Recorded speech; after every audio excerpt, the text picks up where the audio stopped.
you asked me a question that I have never been asked, or I guess I haven't put a lot of thought into. Mm-hmm.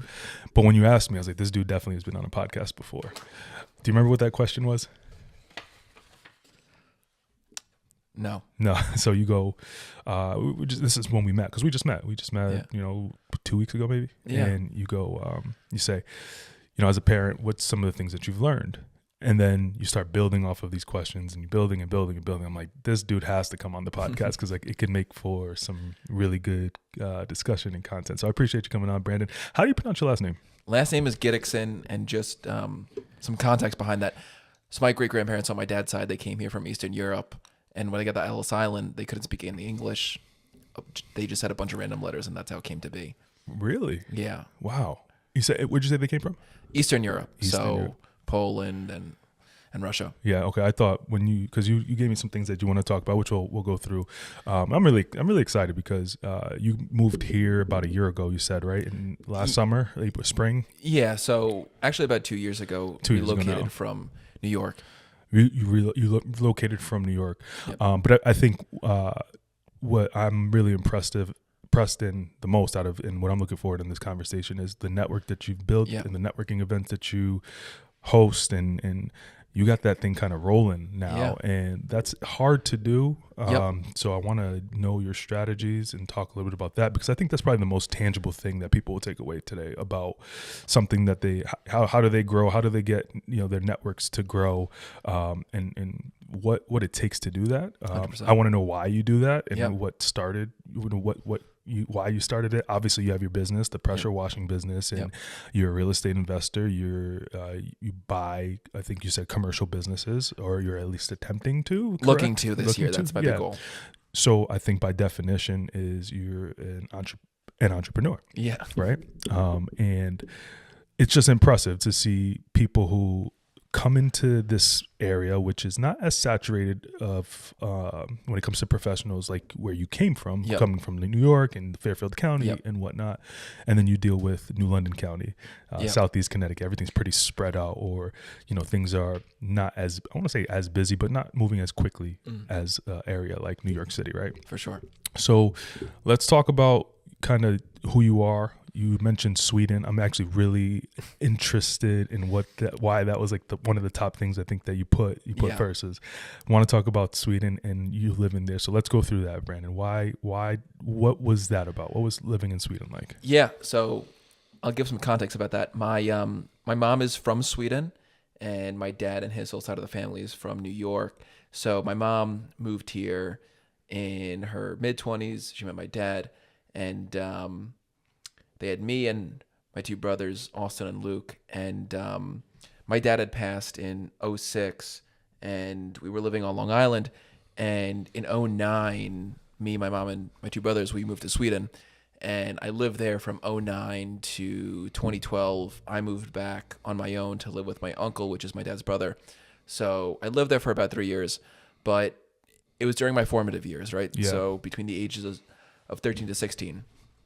And I think it's really important if you have the opportunity to obviously travel, because you become a lot more aware of what the world looks like, and your decision making and your viewpoint isn't formed just by media. It's actually viewed by what you're actually seeing and what you're actually doing, which is just my framework for how I make choices in life is just not necessarily based on research. I mean, some of it is, but more so it's by my experiences that I have. Yeah, and that's a great point. I'm glad you led with that, because I think, and I had this conversation with someone on Facebook yesterday, and I hate Facebook dialogue. I really do. I try not to engage in it, and I just put something very simple. Obviously the stock market had went down, and they'll blame it for one side or the other. And I found myself in that echo chamber of information where I would look at what's happening politically, for example, and say everything is happening, it's because of this. And now here we are in 2025, and people are saying that same thing. And the media reference that's what it is. It's all media. Everything, every frame of reference, everybody's thought will say, oh, I done my research and X, Y, Z, but it's still the research you did for confirmation bias, in my opinion. And what I love, and actually would like to dive into a little bit more of what you've learned when it comes to travel. So Sweden, where else have you traveled? What you have learned? I'm not well traveled, and I think that it's interesting you say that you learn most of your stuff from your experiences in different countries, or like Sweden. What did you learn specifically, and what other countries have you been to? Yeah, so in terms of other countries, I've been to Spain, I've been to Norway. I've seen 43 states so far, so most of the U.S. And then when I was younger, I took a cruise to Mexico and some of the islands in the Caribbean. So not a variety of countries, but just a high concentration of time in another country like Sweden. Sure. And living in Sweden, I would say one of the biggest things is just it changed the way I view food and health. Why? Well, how much time do we have? We have enough. No, but just that there's so many ingredients that are banned just by the European Union that are legal here. Things like Red 40. And if you buy milk in Sweden, for example, they only sell it in a quart or a quart and a half because it only lasts for 6 days. Interesting. So it's kind of scary that milk here, you can buy it in a gallon and it lasts 2 or 3 weeks. Yeah. Watermelons are like a third of the size. Wow. Strawberries are like half the size. When you look at, for example, if you're buying like Fanta, like the orange soda, it's a very light orange, and here it's like a very dark orange, right? Like it's almost translucent there, where here it's opaque, where you can't even see through it. Yeah. So a lot about health, that they move around a lot more. A lot of the cities, a lot of the towns have paths where you can walk and where you can bike. So just to be a lot more active as well. And they just do a really good job of educating people, or, they, within the education system, they do a really good job of teaching the students about the rest of the world. Right. So like, I can name most of the countries in Europe, what languages they speak, their population, their customs and whatnot. Yeah. So, one of the things when it comes to interacting with people and how I kind of parlay that into business is to, when I'm speaking with people, especially if they're an immigrant or I notice their last name, I'll ask where they're from. Sure. And chances are I'll know just a little bit about their heritage, and I speak heavily to that talking point. How many languages do you speak? Just obviously you were just speaking to me in Spanish I hear a little bit ago, but speak English. I think I speak English at least. Well, I think I'm decent at English, I hope. Sure. I speak Swedish fluently and some conversational Spanish. Yeah. With Sweden, I did a little deep, not deep dive, but just some surface level, just because I don't know much about Sweden. I recently learned, I probably should have known this, but they have free education and healthcare, correct? To a certain extent. So what's really cool about Sweden is that after 10th grade, because you only go to high school up to 10th grade. Wow. And then you have the option to do 3 years of trade school. Cool. So both of my brothers, my brother Austin, he does welding for the Swedish military. So he works on their subs there. Yeah. And he lives there still? Yeah. And he does metal fabrication work. Cool. Which is super hard to find here. Right. And my youngest brother Luke, he went to school for plumbing, which, it's almost impossible to find a plumber who picks up the phone now. What age did they start school there? 5, 6? Yeah. Yeah, so about the same here, but they're done when they're 15, 16 and could decide to do trade school. Yes. That's awesome. Yeah, and I really wish I went to trade school early on to learn a trade, because it's super valuable now. Yeah. You don't have to be a plumber. You don't have to be an HVAC tech or an electrician. Sure. You could start in that career for a handful of years, and you can build your own company around that trade. What did you go to school for? So in Sweden, I moved back here to New York when I was 16. And I went to college for criminal justice. Okay. Same. Yeah, I have a criminal justice degree. Oh, wow. Don't use it at all. I don't use it. Yeah. What did you want to do with it? Was that just something like you just kind of felt it was interesting? And I say that from my perspective because the big thing is I started as a sports management major. Mm-hmm. I was thinking that I'd get into like some sort of be an agent or things like that. And I was just so bad at school, man. I didn't apply myself, I should say, because I think as I gotten older, I applied myself and, I have a license in Connecticut to sell insurance. So, that's, you got to apply yourself. And I didn't do that. But I basically almost failed out of college my freshman year. I played baseball. And then my second semester of my freshman year, I didn't really do any work. I basically just like showed up to class. I didn't turn in any assignments. I basically bombed every test. Wow. And I think I had like a 0.38 GPA. It's like, how do you even have that? That's terrible. But so I decided like sports management was a little bit challenging because a lot of business courses, and I didn't really, again, apply myself so I transitioned to criminal justice. And I thought, hey, my uncle was a first responder for 9/11. He was a Brooklyn cop. Kind of would like to go down that path. Wrong. Did not. I had no idea, to be completely honest. But that was my reason why I was a criminal justice major. Was there anything that you thought you saw for you that you wanted to do? I think early on I was a really big fan of all of the James Bond films. Law and Order 2. And I don't know, just something fascinating early on about apprehending criminals and like chasing people. So I thought about becoming a cop, then I thought FBI, and then Homeland Security. So a mixture of those three. But then I quickly realized that I really wanted to go in business for myself. Yeah. And that was my long-term goal. And I knew that I could build rapport with people pretty quickly. Yeah. And I just like business in general. So when did you start your business? I started my business in July of last year. Okay, so you just started. Did you have any other businesses that you had beforehand? I mean, I've invested in some properties. I had an e-commerce coffee business for like 6 months. Really? Yeah. How'd that do? It didn't do super well. I lost money on that. What was the model? Yeah, so it was almost like drop shipping in a way. So we used a 3PL, so third party logistics, where basically it's a company that has a warehouse that would hold your inventory, and once the orders got fulfilled, they would then ship your inventory out.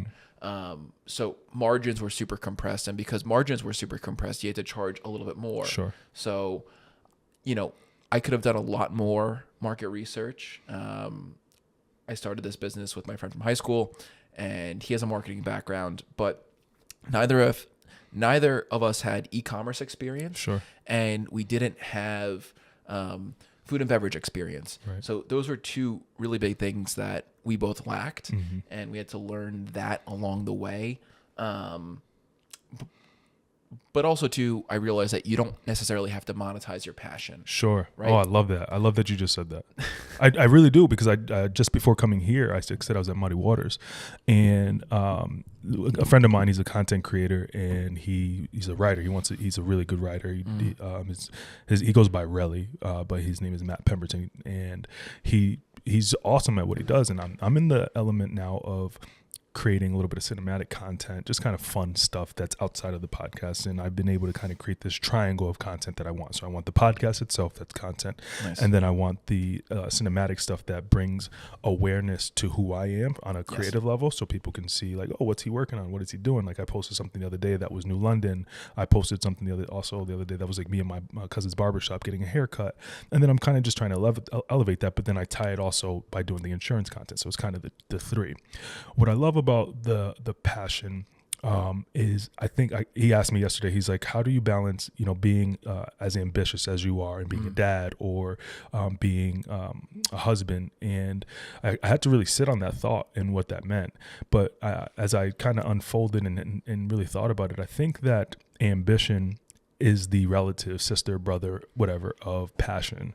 And when they meet, things are kind of flowing effortlessly. So I love that you just said that, because it's true. I think it's really true.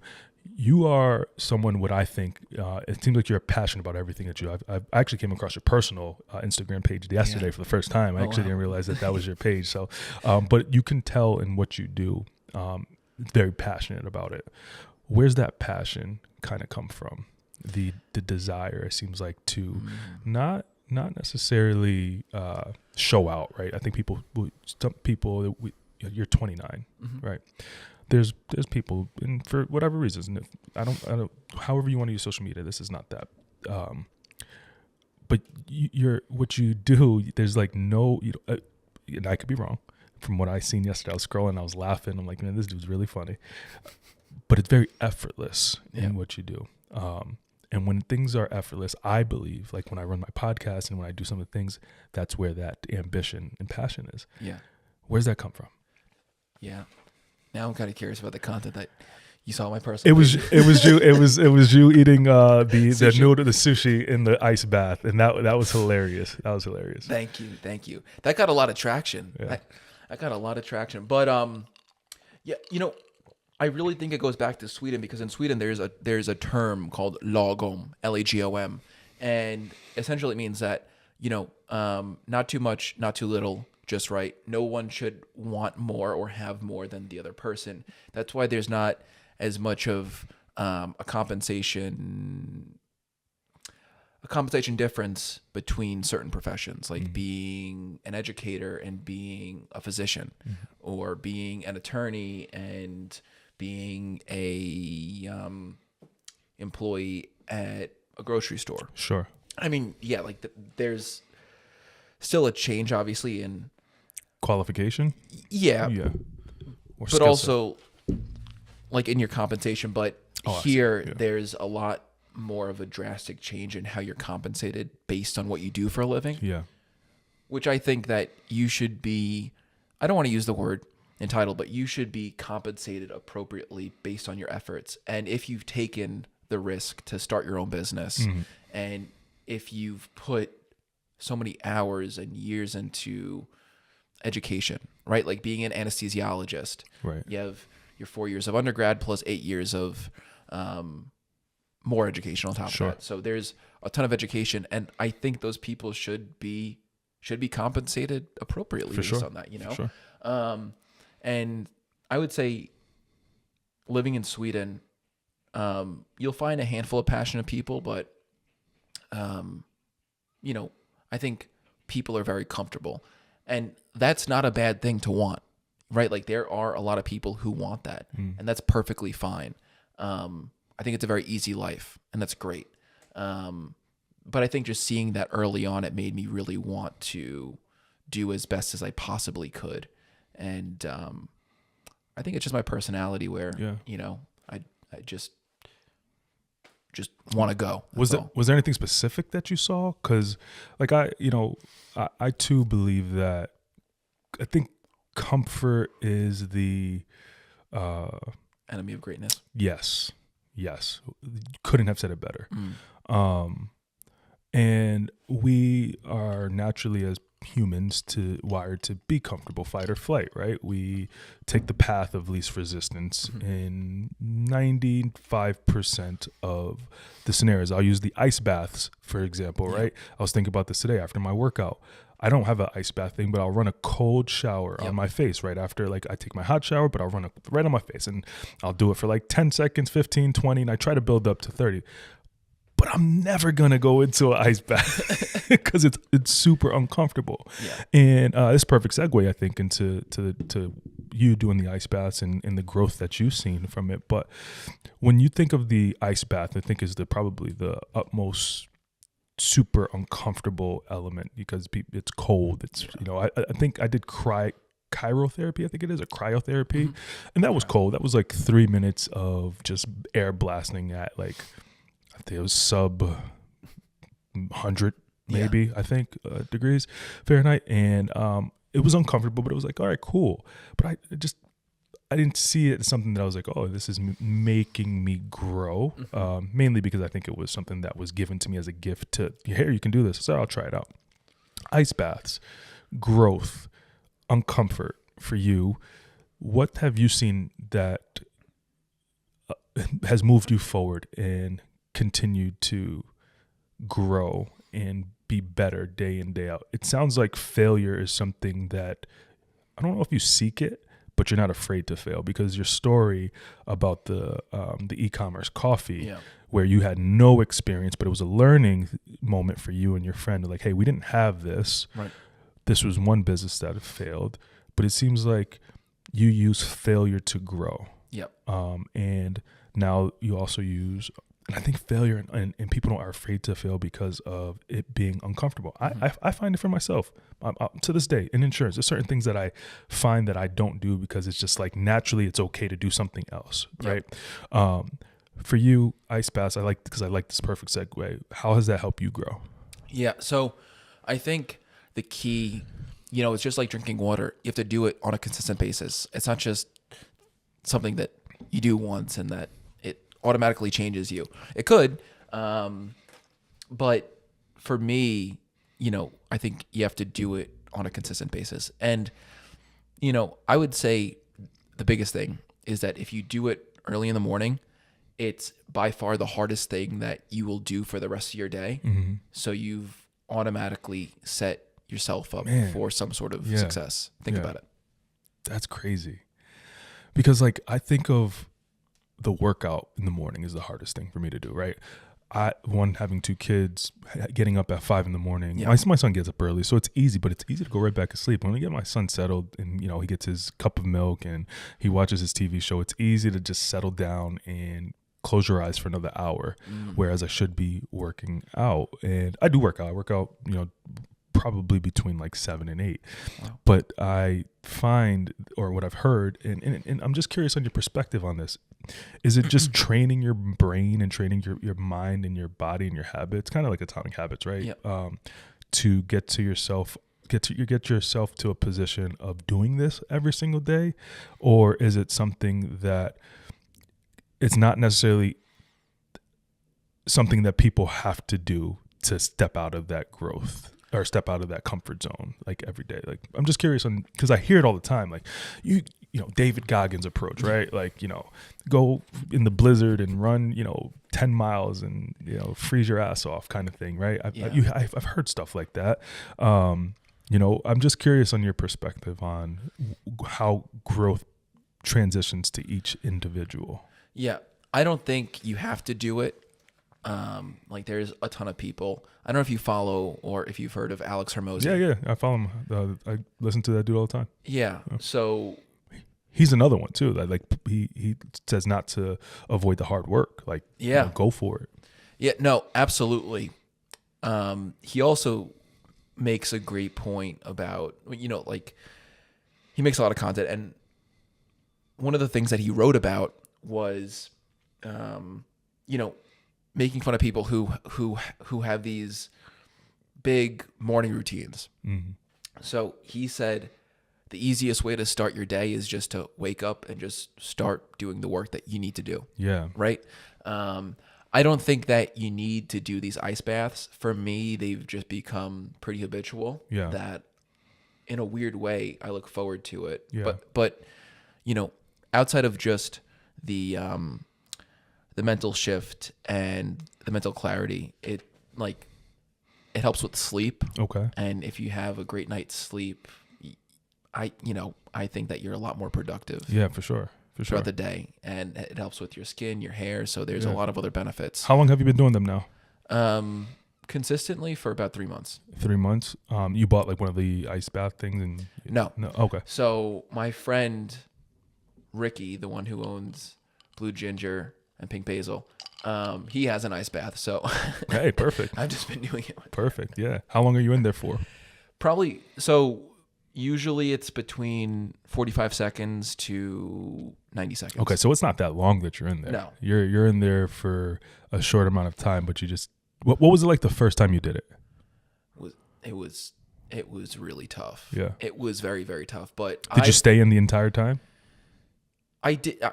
I did. I think when I first started, it was probably 30 seconds. Okay. But about a year ago, and so it was October of 2023, and this was the hardest thing that I've probably done in my entire life. But it was in Sweden. Was the end of October, so there was snow on the ground, and it was me, my brother, and my fiance Lisa. We drove to a lake that was close to my house, and I was wearing Crocs. Yeah. Right. So your feet are exposed. Yeah. Right. And snow could, like Commit. Yeah. Yeah. Yeah. And it was probably a half-mile walk from where we park to the lake through the snow. Okay, so that's tough. Right. And then I jumped in the lake for probably about 30 seconds. And then to walk back once again, like in that snow, that was the toughest thing that I've ever done. So any ice bath since then is really easy. That's interesting that you say that, because when I did I haven't been a big cold weather kind of person because I play baseball. I love playing baseball during summer. Like I was a summer guy. Like summer was, I love summer. To this day, I love summer. But when I did the cryotherapy, I found that when it comes to cold, I'm not like, it's so cold. I embrace cold more than anything. And it's interesting how the mind works when it comes to that. It's a framework that we develop for experiences that we go through. Yeah, no, absolutely. And, I would also add a few other things too. Like it's a great bonding experience if you have a friend who does it as well. Like sure. Ricky and I, like, we're really good friends now. And,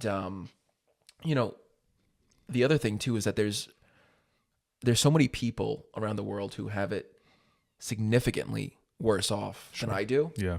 So doing an ice bath is bullshit compared to what they have to deal with. Right. Right. What have you learned about yourself during this 3 months of ice baths? Ooh, that's a good question. I don't think any real extraordinary change, but if I had to pick one, I would just say that, you're capable of more than what you think you are. Yeah. As to what though? Like, cause it doesn't seem that difficult, right? Like, sorry, it doesn't sound that as complex as like, hey, I want to become a millionaire or something just like really outlandish where people are like, we'll throw out there. It seems like, and again, just perspective. And again, this is for conversation purposes only. It seems like you use certain things for building blocks to kind of test certain things, right? Is that right? Yeah. Like and I love, again, I'm curious to know how many other businesses you failed at and what you learned during those. So you had the coffee business. Yep. Anything else that you? No. Yeah. So then you got underwater pressure, right? Under pressure water. Under pressure water. You have under pressure water. Sorry, dyslexic. Under pressure water. I was doing a little research on the industry. It's about a $10 billion industry per year. I did not know that. Yeah. You don't have to have a lot of money to start. You can start with a couple grand. Yep. So I'm curious on why that. Why'd you start that? What you probably saw a need somewhere. Mm-hmm. I don't see a lot of pressure washing companies around here, so that's probably one thing that I answered for you. But why that? I mean, that's, you got to have some enjoyment there. And do you have a team? Right now it's just myself. Okay. But looking to hire at least 1 or 2 people this year on a 1099 basis, just because, I will need some help with a lot more jobs, and it's not the best use of my time to be out there pressure washing. But I don't mind it at the same time. So I just love the home service space in general. Mm-hmm. I think that there's a big need for it. And I did sales for a big junk and furniture removal company based in Stamford called the Junk Luggers. And they scaled super quickly when I was there. And just to give some context around it, they sold. So when I started there, they had 20 franchise locations. And I worked for the corporate franchise that was owned by the CEO, Josh Cohen. And within the span of 15 months, they sold 75 franchises. Wow. So it was rapid growth. Yeah. So, regardless of whether it's pressure washing, whether it's painting, plumbing, or junk removal, whatever the service is for the home, your sales and your branding and your marketing is all very, very similar. Yeah. Right? So it's wrapping your truck. It's doing yard signs, doing direct mail, Valpak, radio ads, in-person networking, Google local service ads. There's so much that you can do, and it's all very similar. right? It's just whatever service you're offering. So I saw that firsthand. I saw how an amazing home service company really scaled. Sure. And I wanted to have a home service company where I could really scale it like that as well. I like pressure washing because I've done it for family and friends for years and I never got compensated for it. Yeah. So I'm like, why don't I start a business? Yeah. And like right now, I have about 2,500 contacts that are in my CRM, and I have not met one person networking who owns a pressure washing business. Wow. So, and you're doing houses, decks, fences. Yes. Do you do boats, things like that too, or no? I would like to get more into the marine space because I know that there is a need for it, especially being along the shoreline. Yeah. And I've seen how bad salt can corrode. My uncle has a house in Montauk, so at the end of Long Island, and he had to replace all of his metal railings because they were corroded by the salt air. Yeah. But I think if he pressure washed it a bit more, maybe he could have avoided that.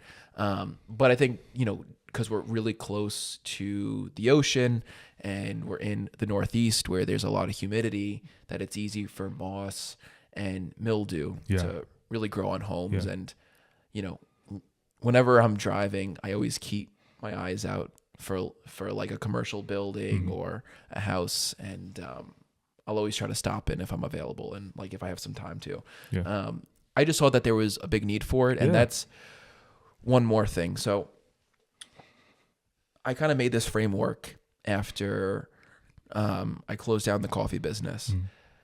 I said, if I start a business, there has to be a few things in place, right? I have to have the knowledge around the business that I'm starting. I have to have the skills around the business that I'm starting. There has to be a market demand for it, and I have to have a network who can support me. Sure. So with pressure washing, it checked off all of those boxes for me. The knowledge you had from your experience previously, correct? Yes. Yeah, that's awesome. What did you learn about scaling? You mentioned the company you worked for and how they were able to scale. Yep. I'm assuming that is something that you're aspiring to do, right? Yep. And maybe kind of create that same element or something. That's just, estimation. Yeah. What did you learn about scaling during your time working for that company? Yeah, that's a really good question. If you really want to scale, you have to have the right team in place. So something that Zach, who's the co-founder, he said 3 things when I was speaking with him that I'll share. He said, number 1, you have to set the strategy. So you have to have a real great plan in place. Number 2 is to keep the money in the bank. And number 3 is to hire the right people, right? And with the junk luggers, I think they scaled really well because they had an amazing culture with their business. Sure. And they attracted the right people. So because they had the right culture, plus they also had a great brand that was really well known, that they almost created a little bit of FOMO. Yeah. So when you create FOMO, you get quite a bit of people who want to work with you, whether they're direct employees or whether they're franchisees. Yeah. And I think having that FOMO in a way brings a lot of people towards you. And when you have a lot of people, you can be a little bit more selective of who you want to work with. Yeah. And when you're more selective, you can pick great people to have alongside you. And I think that was one of the biggest things as to why they scaled the way they did. That's awesome. That's a big mistake that I made when I started my career in insurance, because you especially not knowing the industry. I didn't have a business background. I worked retail, Best Buy, Sprint. I went to enterprise and got a little bit of experience on a corporate level. But when I got into the insurance industry in 2015, I looked at people and was like, this is my circle. I'll do business with everybody. And you realize very quickly, or not very quickly, I would say probably this has been more of a revelation to me over this last like 18 months, that those kind of things can't happen until you really build solid relationships with people, building a really good network, being in front of people. And when you do that, you can start to, like you said, kind of pick and choose like who it is that you want to keep in the circle, do business with, get business from. Because at the end of the day, I think that, you know, the giver's gain mentality, you know, I think that goes hand in hand with that relationship that you have with that person. With you've got the networking piece going on, which I think is so awesome, Brandon. You have no idea, man. It's and congratulations on just, you know, be able to turn that around and do what you do. You know, you did some stuff in the Fairfield County before, right? Now you're here in Southeast Connecticut doing this. You know, when did it click for you? You know, again, 41 people at an event is crazy. I mean, we have a hard time getting people at events. You're doing it by yourself, obviously, with the support and the sponsors of who are sponsoring these events. How are you able to do this? Talk to me. Well, first, you'll have to pay a fee of $1,000. No. You have to join my mastermind. He's not wrong. No. So that's a really good question. So I went to as many networking events as I possibly could. So I went to like all of the BNI chapters. I checked them out. I came as a guest. I went to a handful of Rotary clubs. I went to the Chamber of Commerce, and any other networking group that I can find, I went to. Sure. And then I also started DMing people on Instagram, and I started messaging people on Facebook. And the biggest thing is just to every single person you meet. I have a lot that I want to say. Go say it. Yeah. We got about 15, 20 minutes left. Good. So because this is very tangible advice. Yeah. But every single person that you meet, find a way to store their information and at least get their email, get their phone number if you can. Right. Yeah. So whether it's through a spreadsheet or through a CRM. So that's number one. Number two, when you speak to that person, because the only way I got this amount of people was to have some small impact on them, right? Sure. Hopefully in a positive way. Yeah, that's why you're here. Right? Yeah. But once you store their information, once you meet them, because for me, I don't think the issue is meeting people. It's really staying in touch with people and providing enough value. Yeah. So once you meet a person, store their information, number one. Number two, when you actually schedule a call with them, try to at least have like a 30-minute call. Like that's at least a baseline, right? Yeah. Take the conversation away from business as quickly as possible and speak to their personal interests. And then if you can speak to a personal interest of theirs that aligns with yours, then you'll have a great conversation. Yeah. Right? Like I could speak heavily to other cultures.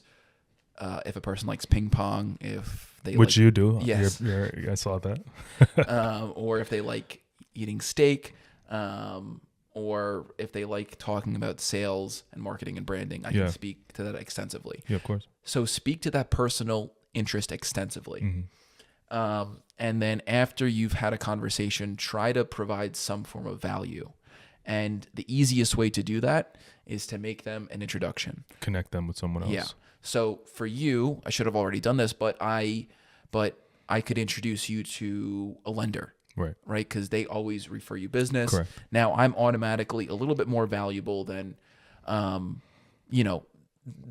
Yeah. Like I'm not just a person that owns a pressure washing business, but I'm a valuable person that owns a pressure washing business. You're what we call in our business. So, a lender is my referral source. Yes. You are the center of influence that refers me to the lender, to the realtor, to the whomever in my industry.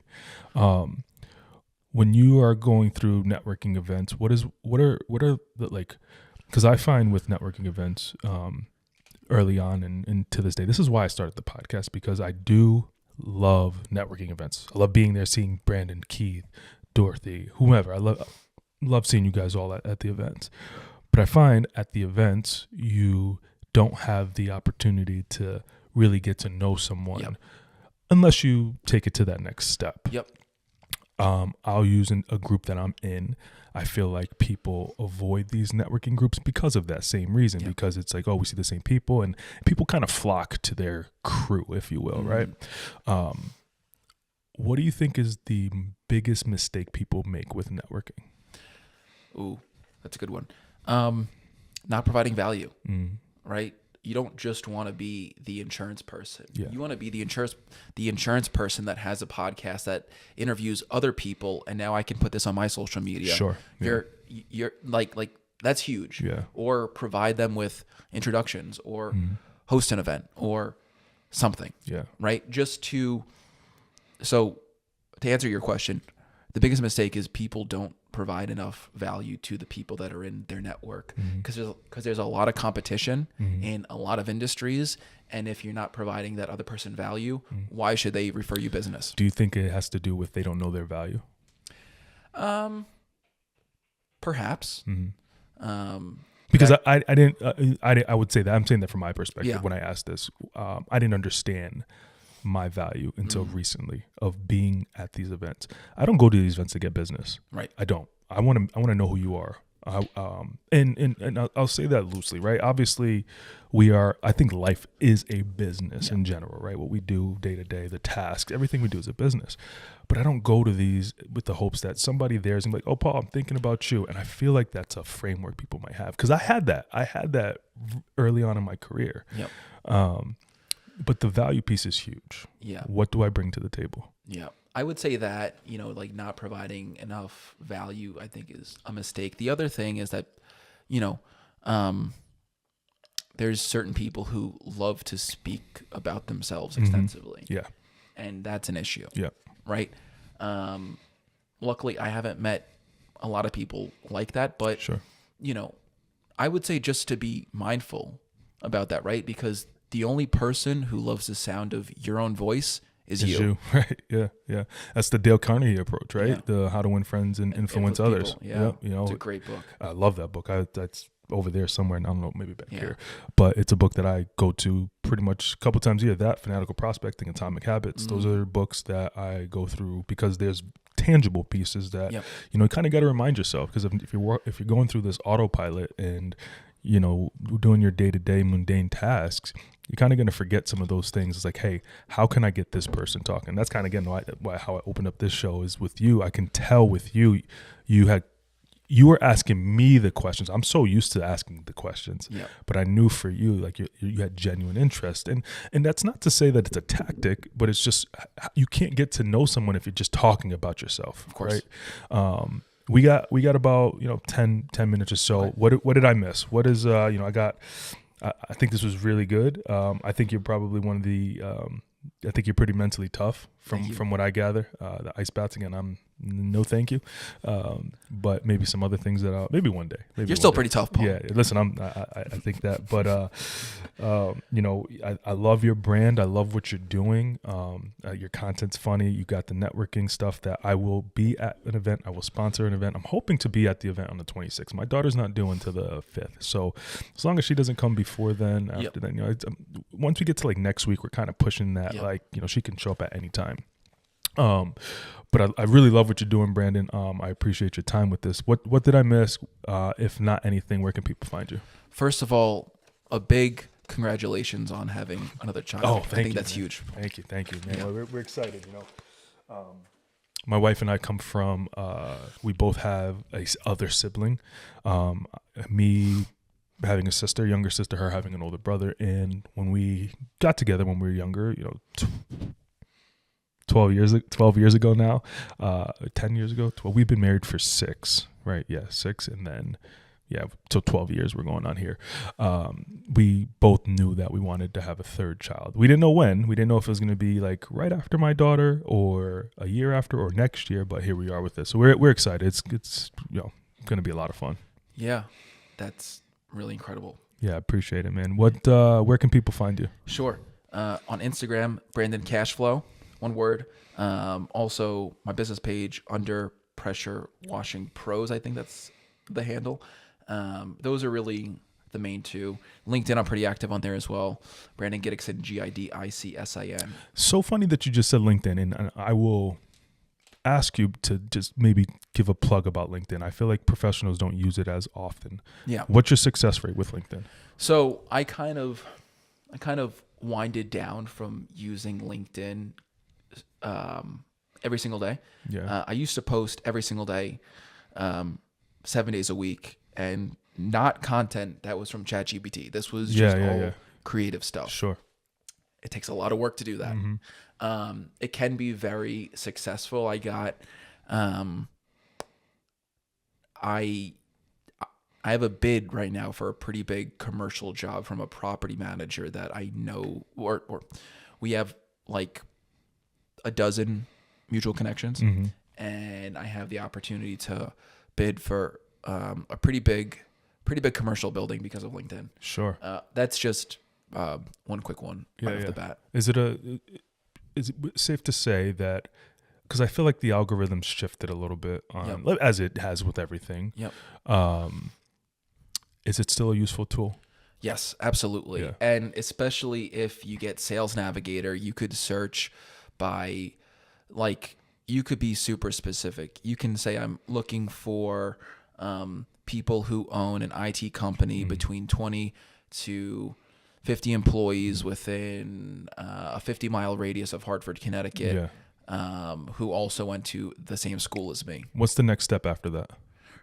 You find those people, you add them on LinkedIn. You don't reach out right away. Mm-hmm. Reach out 2 to 3 weeks after you've sent them a request to connect. Mm-hmm. Then they get to see your content, so they get to know who you are a little bit first, and then you reach out. But you don't make it super salesy, and you try to personalize it as much as possible. I got to purge my LinkedIn, because when I first started, I literally added every single person I really didn't reach out to. Yeah. And I think that I'm not utilizing LinkedIn because there's a lot of gold I think that's in there, and a lot of opportunity for sure. So Brandon Gidicson, I appreciate your time, man. I'm really looking forward to seeing your growth, what happens, staying connected to you, sponsoring an event too, maybe all of them in the foreseeable future, attending the events. They look like a lot of fun, and I've seen a lot of familiar faces at those events. So I do appreciate your time, and I think that we could probably unpack another show down the road or two, have you on as a reoccurring guest.